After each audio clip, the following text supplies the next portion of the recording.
Okay, hey everybody, welcome to Wrestling Travel Presents the Lockdown Sessions. We are brought to you by Europe's biggest professional wrestling merchandise store, I guess online store, Wrestle Merch Central. Please check them out. They've got everything that you want, all available for everybody over there in Europe. I've got to get a better tagline so I can get that right off the top of my head, but they're great guys. And gals over there, please check them out. But let's welcome today's special guest all the way from the Midwest in the USA. Please welcome Skye Blue. Skye, welcome to the show. Hi, thank you for having me. You're welcome. You see my beginnings almost like the Chris Farley show on Saturday Night Live where I just stumble all over myself, but I promise you it gets better. So we are kind of, this is cool for me because we are actually in the same time zone finally. So I was able to go, hey, I know what time I'm meeting her. I always have to ask. I feel bad. I'm like, so it's your time and my time because I get so confused. But I'm not the only one because I've had a lot of people that I've set up and I've been like 11 o'clock and they're like, yeah. I'm like, okay, what time zone are you in? And they never answer. So finally I just go, I'm assuming that you're in the Eastern, and it's tough because I think, and you probably can attest to this more than I can. I think during this last year, I think every other household in America or around the world has set up a podcast. So you're probably getting request after request after request for podcasts. So everybody's stuck at home, and it's like nobody wants to just sit around. You gotta occupy yourself so you don't go insane. Absolutely. So what you've been able to do. A few events here and there. So how has it been though? Have you had did you have a time in this 2020 lockdown period where you were, what was the longest you went without wrestling, I guess is my question. I think when the initial lockdown happened, so I think it was right around March of this time last year, until I know Chicago started to open up, I think around May, and we were able to kind of train not at our main place but at a different place that we they did shows, but they had a practice ring, and we were able to get in there. So a couple of us would pitch in and we would all rent it for a night and train, just to so we could somewhat feel normal, because just sitting at home, you can watch all the footage, you can brainstorm all your ideas, work on merch and stuff, but it's not the same as being in the ring and rolling around and bumping and stuff. Yeah, shaking that rust off that even, it's I think wrestling, I've always kind of said, it's almost like building up that callus. You got to keep kind of going because, people that haven't got a chance to get in the ring, you're rope rash, you're just taking bumps. I mean, just because you're trained doesn't mean that you feel any less effect on your body. So. Oh, no. I feel it every time I practice.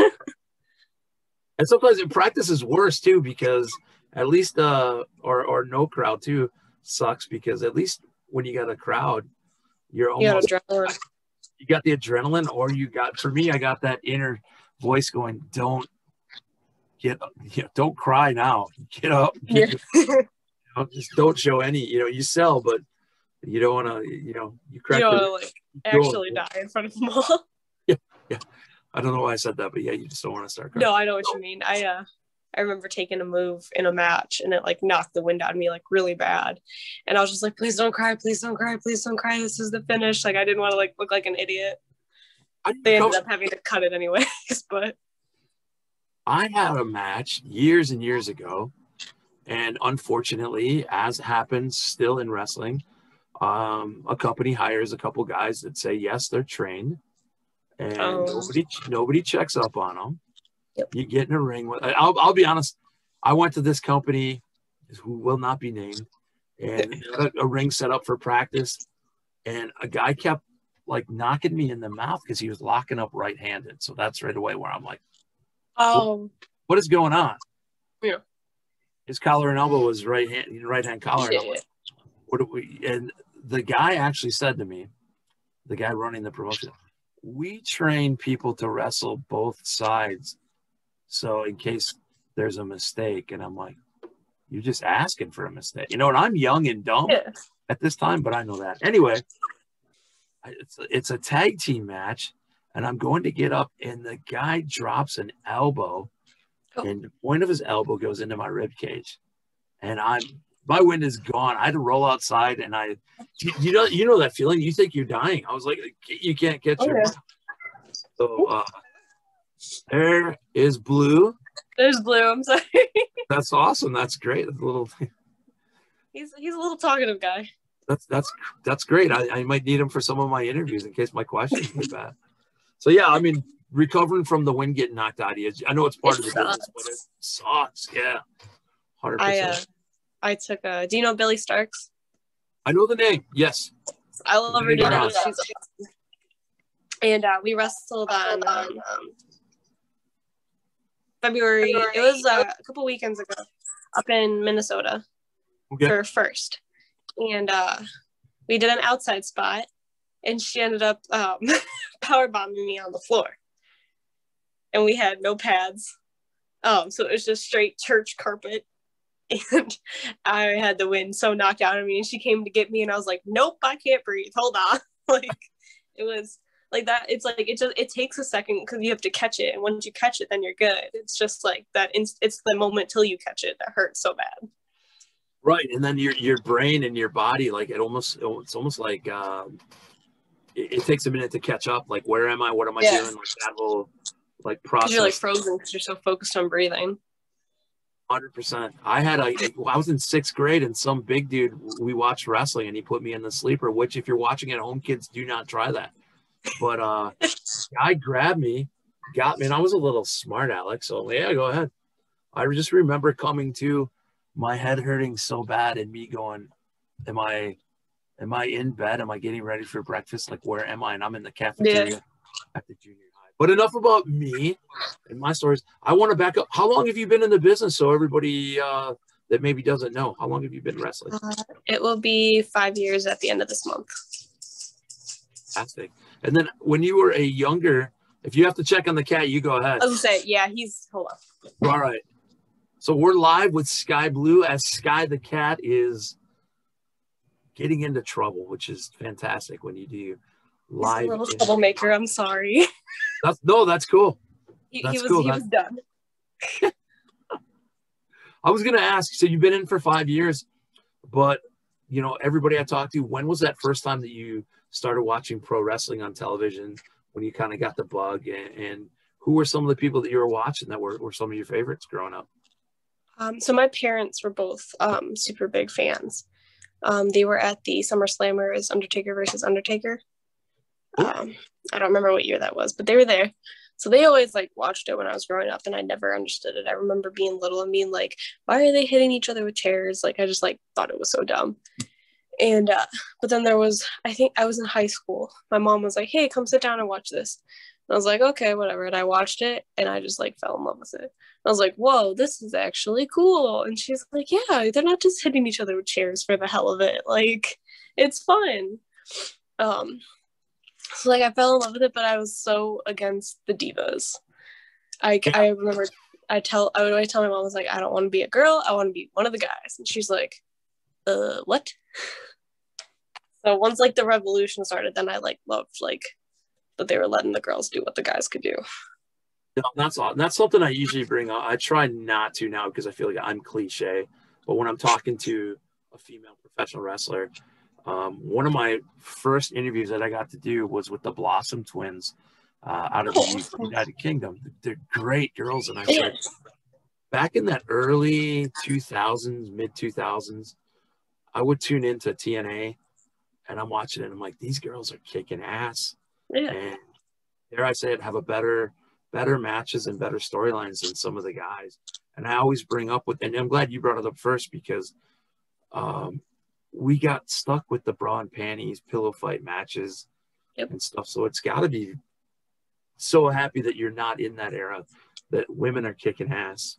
And the Blossoms were one of those first people I remember, like, they're actually tag team wrestling, and they're wrestling. This is not this is not like centerfolds that they just hired for, and it goes the other way too. I know that sometimes WWE hires somebody who's a bodybuilder and has nothing in the business, but no. I mean, it's also hard to like, because my first 3 years I did intergender, and I know so many, like, it's that everybody has their own opinion on intergender. It's like, but I just think you just got to work it right, because like we all train together, so like I'm like the only girl that trains at my school, so it's like I know how to wrestle with the guys. Like, it's okay. Oh, that's good, but it's got to be. Who are some of the girls that you watch like today that are on I know you can name me a couple indie people that I might not know that you've worked with. There's some of the girls that or even when we're watching mainstream television, who are some of the girls that you really look up to and that are kicking ass in your opinion? I would love to like one day work Priscilla Kelly. I wanted to grab her while she was still in the Indies, and I never got the chance. But I love Priscilla. Thunder Rosa is awesome. I worked with Deanna and Kylie Ray last year, and I think those two are like my absolute favorite matches. Kylie's amazing. I absolutely love her to death. I watched her stuff when I originally started, but like I didn't click that it was her until I like got a little further, and once I got into CSW, and I'd be watching her stuff, and they're like, that's Kylie, and I was like, oh, it's like the light bulb went off, even though I'm like slow. Yeah, no, it makes sense. She is, and she's super nice outside the ring. Oh yes. She's just that smiley Kylie, right? And, yeah. Deanna Perrazzo, when I worked out east, I specifically wanted to go to a show just to watch her work, because back in that day, it was just kind of the internet buzz, but we had like a 15-inch blizzard coming through, and it was like 2 hours away, and I'm like, oh, I can't go down, but I just wanted to check her out. I mean, but yeah, Priscilla Kelly, yeah, a lot of those, the same thing. I started doing these interviews, and I'm like, so many people that I didn't catch in time before they signed with a WWE or AEW, where I could get at them. I've been lucky to grab a few that I have them on tape here before they made it. But is that the ultimate? What's the ultimate goal? Because some people are like, hey, I want to make it and do a lot of TV, or some people, you remind me, and I'm gonna jump into your brain here, of somebody who's like, I just want to kind of perfect the craft and just keep going, have match after match, and then whatever happens will work out. I just kind of checking your mind frame if I'm right. No, you are. I would love to do this as a living, because I don't see myself doing anything else. I just love this so much. So I would love to make it to TV one day. But then the other part of me is going to have a hard time letting go of the indies, because I love the fact that I can work every weekend. Pre-COVID, it was every weekend, 2 to 3 times a weekend. I was never home. I was constantly go, go, go. And I was just doing what I loved. Granted, I was beat up on Mondays and Tuesdays, but it was what was making me happy. And so I want to make it to TV, but the other part of me is can I still do the indies at the same time? I want to multitask if I could. 100%. But I'll say this for you. You've created quite the buzz on the internet when I'm watching YouTube and stuff like that, because just the ladies you named there that you have been in the ring with, you've been in some incredible matches and incredible. I'm in Wisconsin, so I know you. I think I first discovered by watching, and I was late to the party, but Brew City down there in Milwaukee, watching you. Me and Sierra. Yeah. So I mean, it's been and I haven't made it down to a Brew City show. I've had Frankie on here, and Frankie's a great guy. But you've been getting out there and doing a lot of stuff. So as you gain popularity, part of my reason for really doing this interview that Danny set up is while you're starting to get known around the Midwest, we're based in Manchester in the United Kingdom. So I'm hoping that people get a chance to watch some of your matches, because if you're a fan of, and I won't say women's professional wrestling, I will say if you're a fan of professional wrestling, you've got some matches that they got to see. So I want to ask you about your passport. I know we're in the middle of a pandemic, but where have you been able to at least go to Canada at all in your career? The furthest I have been is Florida. Really? Yeah. That's gonna. I want to like travel, and that's the goal. Once like the world opens up and everything's a little easier, but because I got to think, just getting out in front of different crowds, because then I'll have you back on and I'll ask you, hey, what's the difference between that U.S. crowd and that UK crowd? Because I believe there's going to be a difference, 100%. Yeah, I've watched one of my favorite matches to watch is Pete Dunne and Will Ospreay. I can't remember what promotion it is, but Ospreay comes out with like cat ears on, and they work like crazy, like they do all their crazy stuff, but then like they use the cat ears throughout the match, and it's just hilarious, and it's crazy how they can like still do all the flips and like still make it like funny and fun for them, but like just like the way the crowd reacts to everything, like they're loud, they chant, they're like into it from start to the end. It's crazy. I'm like, I want to do that, but like when you can have that big of a crowd again, not just like limited capacity kind of thing.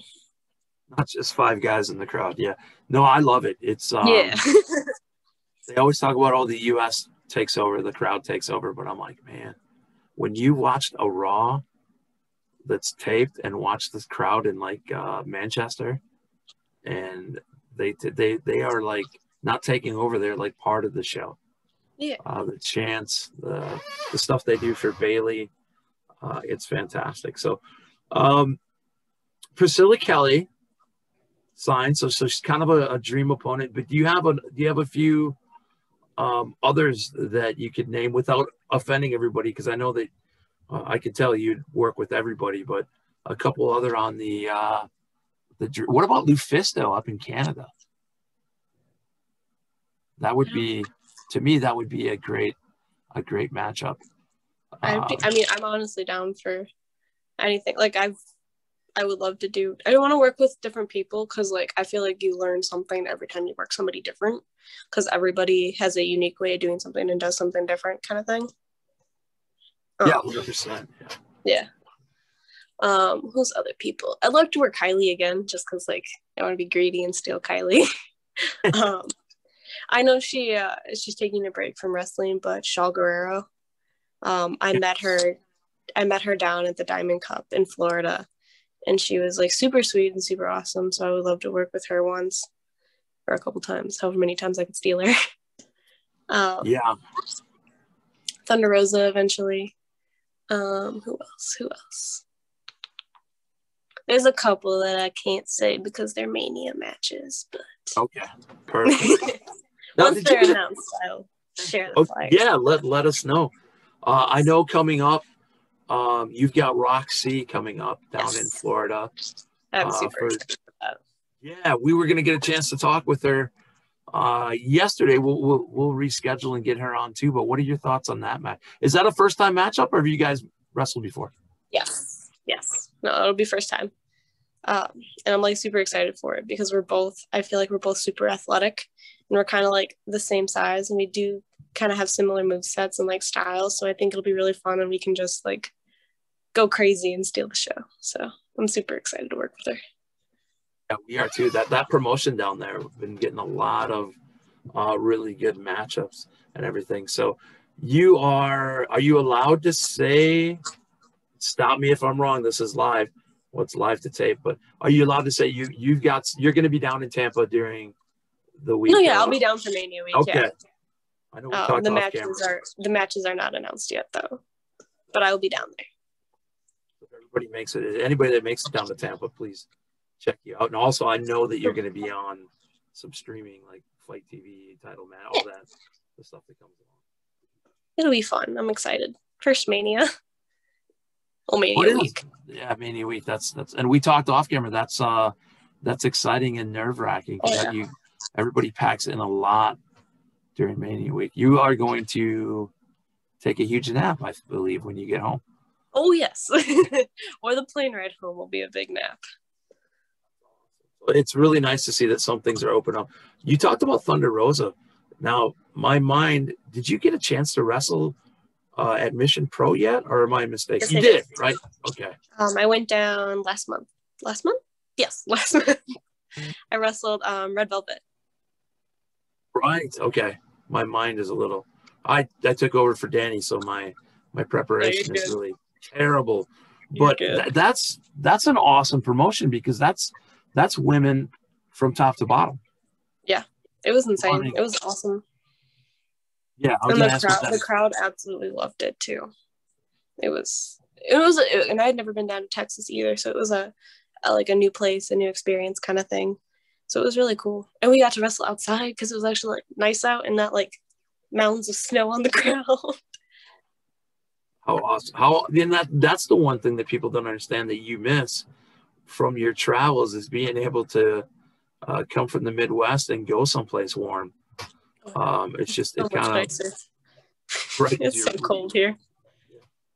And I know Warrior Wrestling in Chicago, in Illinois, they did a stadium series last September, outdoor, kind of almost set the bar for doing, how do we do this safe? How do we do this outside? Yeah. And they've just announced in June a couple other outside shows. What is, I've got mixed feelings. Wrestling indoors versus wrestling outdoors, throw out the pandemic. What do you prefer? I like the outdoor shows because I think they're fun. As long as it's not a million bazillion degrees out and I'm like dying. But I think it's fun because it's different than like what you're, so like, you know, we're all so used to wrestling indoors, but then like you get that one outdoor show and it's like and if it's nice out, you're in the sunshine, there's like a bunch of people, you can see everything. So I think they're both really fun. I just like outside because like when it's nice out kind of thing. I remember as a kid watching stadium shows or outdoor shows and just being able to watch like the wind blow through, you know, like just had that element of what's the weather. I know WrestleMania 35, Wrestling Travel was there, freezing our buns off really in New York City. But I always wondered, I'm like, people are always worried, like, what happens if it snows? And I'm like, they will sell out of sweatshirts and stuff. Trust me. Oh yeah.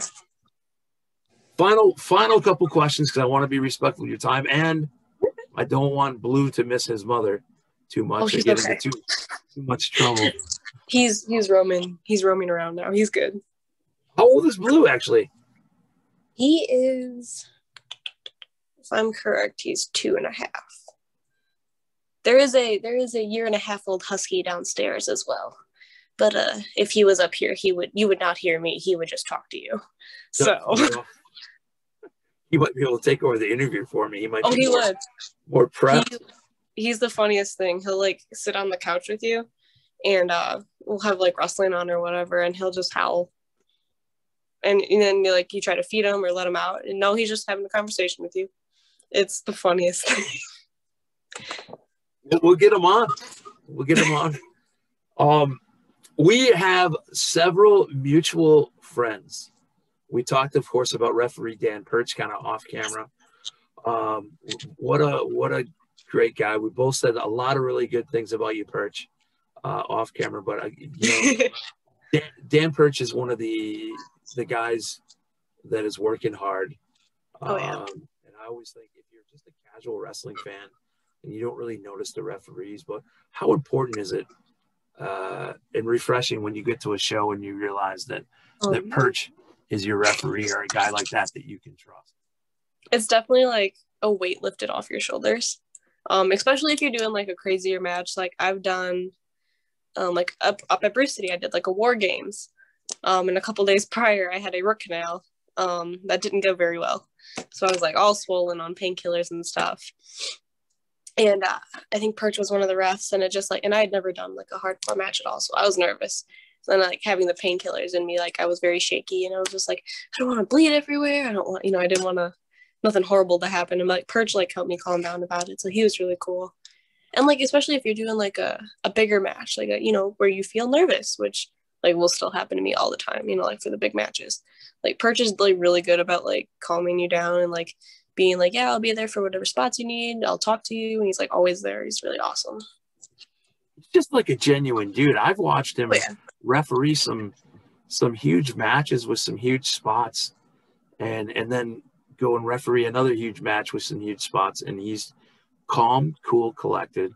I would never, ever know if Dan Perch was nervous or if Dan Perch was worried about anything. He's just that even keel. So, I mean, not having had him as a referee. It's just got to be, like I said. I was glad to hear what you said. Just weight off the shoulders having Perch. Now, my second to last question is not my most important question, but this is the one that's going to put you on the spot. Okay. So you can pass on it if you want, but everybody's always after me when I get people on, you know, how do you get them to listen to your show, watch the show? It's like, have some kind of cool story or some story maybe that hasn't ever happened. Do you have any fantastic road story or something that doesn't embarrass anybody else, or some kind of cool, fun story that you can share with everybody watching? All right, let's think. Like funny or like just like what are we talking about? Funny, interesting. Somebody's gonna go, hey, you got to check out Skye Blue on Wrestling Travel because she tells this story, like an eye catcher, not an eye catcher, or like a something like. And I gotta figure. My bosses want me to get to these, and I'm going. I don't have the journalistic knowledge to kind of weave my way to get these stories out. So I just go straight at them and go, hey, if you don't have a story, that's fine. A lot of people I've had. Like Colin Delaney on, he goes, I've got some stories, but I don't want to tell them because then you don't embarrass anybody. So I'm just asking. If you got one, great. If not. Oh, I'm in the car so much. I know there's one. All right, let's see. What you call all right, this is me being a dummy, but I can do it.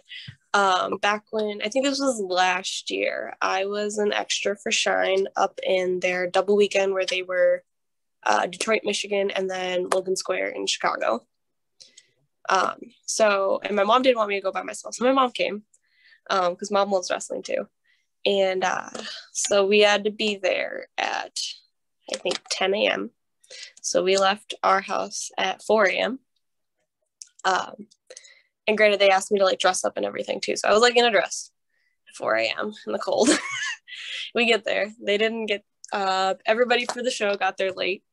And then we ended up, so like we did the show and whatever. And then by the time ring was down and everything was good to go, it was at least 10, 11 o'clock at night. Stop and get food, get on the road for another 5 hours trying to drive home. And we just wanted to get home because we knew we had to get up at the ass crack of dawn to go to Logan Square, which was another project. But trying to drive home, I just remember there's like a big curve like on the expressway, and I just remember turning, going 92, and then I fell asleep. And I somehow woke up like still on the road driving, and my mother was like, nope, you're not driving, you're done. And so then she drove the rest of the way home. So now I'm not trusted to do late night drives very well anymore. But then like we got to Logan Square and parked the car in what we were hoping was a safe area. And then we couldn't figure out how to get in. So we walked around the building at least 10 times before I ended up just calling someone and be like, yo, how do I get in? Because I look like an idiot. So yeah. The fact that you fell asleep driving, but you prefaced that as a funny story. I was like, yeah, well, I didn't die, so. Yeah, so it's funny. Mom, do you have any driving now? Do you have an embarrassing ring moment? Oh geez, I have so many.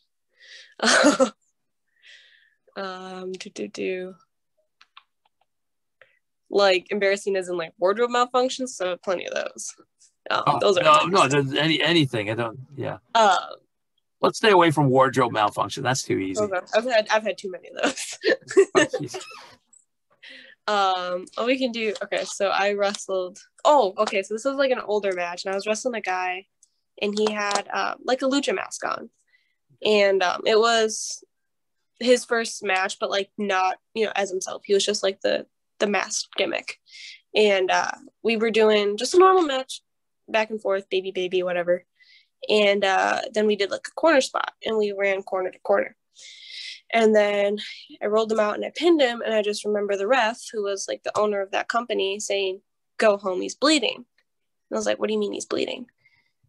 So whatever, I pin him, we get in the back. He takes the mask off. This boy looks like the Joker. Just blood all the way up his face. Mask was covered in blood. And I was like, where did I get, like, what did I hit you on? Like, I don't remember. And he goes, oh, you didn't. I just panicked. And I was like, what? He's like, yeah, I got nervous. And I was like, it looks like I killed you. Like, he was just like covered in blood. But then like the worst part was that was the first day of a brand new canvas. Oh no, so then that night I scrubbed blood out of that canvas and it never came out because he just bled that much. It was literally like a trail from corner to corner, all four corners of just this boy's blood. Everybody thinks you tagged him. So and then I remember because we went out to eat afterwards, like just like to snack on whatever after the taping and whatever. And I remember sitting there, somebody brought their laptop and I put the camera footage in and I was watching it. I think I watched that match 20 times and I was like, there's no way I hit him. Like I didn't come close to his face at all. Oh, that's awesome. All right. Final question for you. My most important question that I'm going to ask you is everybody watching this, especially everybody in Europe and the UK that watch us as Skye Blue's camera goes off because she's getting a phone call or a text. I don't know what happened. It just blinked out. I'm sorry. No, you're good. I'm just happy the internet stayed in touch for us the whole time. No, it's working. What and I got to get you on for a part 2 a couple months down the road when I can go, hey, and you'll be like, hell yeah, that would be awesome. You've improved as a journalist, Justin. That's what you'll tell me. This is awesome. But where can everybody follow you on social media? I know you've got a few different ones that you do, and then merchandise. If people want to buy merch, are you set up anywhere? So this is my chance for you to plug away. Okay, so Instagram is Skye Blue Wrestling. There's an underscore in there somewhere. Twitter is SKYEBYEE. And then there is a Patreon, which is Skye Blue Wrestling. And then so merch, I don't have like a pro wrestling tees yet, but there's t-shirts coming. And one of the t-shirts that's coming will be on pro wrestling tees, but like under, so it'll be like, it's for a generation championship. So like, it'll be under like their thingy, if that makes sense. Yep. No, I got you. We gotta hook you up with our sponsor, Wrestle Merch Central, over in the UK eventually when everything comes back, so people can have their Skye Blue tops on when you come on. Dude, you have TikTok. This will be like my first shirt, so I'm excited. Oh, that's awesome. Yeah. Are you a TikTok girl? I'll watch like the baby goat ones because I really want I just want a little farm one day because I love animals. So like I'll watch all mine are I just watch them. They're just all animals. What you'd probably blow up on there just because I started a TikTok merely because Wrestling Travel had a TikTok and they said if you make a TikTok to follow us, and I'm like, okay. And I'm not on there, not doing any stupid things. It's just all wrestling clips, and you can set them to music. Takes me like 10 seconds. 19,000 followers. Oh my God, for no reason. And they've invited me to be a creator, but I'm like, that's awesome. I don't really know what I'm doing on there. So if I can do it, I think you might be able to do well on there. But look into it. That is if you start a TikTok, I mean, we gotta get credit where credit is due here. But yeah, I'm the same way. I actually don't turn it on anymore because I was like 2 o'clock in the morning watching the funny, because there's some awesome, especially the animal videos. It reminds me, like, did you ever grow up watching America's Funniest Home Videos? This is totally alienate all of our Europe people, but you watch that show and the dumbest one wins, the one that could be set up by some people, but the animal ones where you're like, that just happened, never gets any credit. So my mom constantly will send me like a cow one or like a pig one. She'll be like, oh, look, to add to your farm. Great. So yeah, after wrestling, we're gonna look at Skye Blue Farms. That'll be fantastic. Oh yeah. Just have a million animals. That's why I said if I win the Powerball, there will not be a dog in a shelter anywhere. I'll have this. It's easier said than done. Just all of them in the house. Yeah, a big farm for them to run around and play. So Skye Blue, I want to thank you so much for your time. This is the part where I can't end the show on time. Thank you for having me. You're welcome. So we look forward to talking to you very soon. And when this international travel lifts up, we cannot wait to see you over in the United Kingdom. So thanks again. Definitely. Thanks.